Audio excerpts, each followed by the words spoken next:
صحیح بخاری جلد اول کتاب الایمان باب ان الاعمال بالنیت والحسبۃ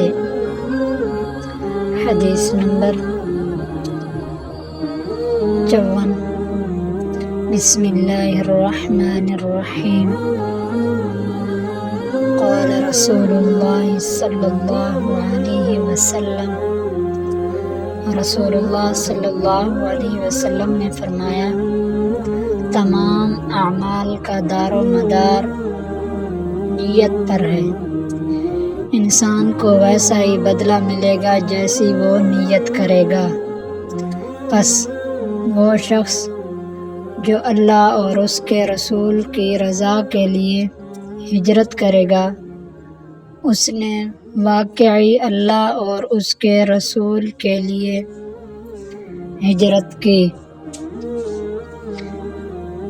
اور جو کوئی دنیا کمانے یا کسی عورت سے شادی کرنے کی غرض سے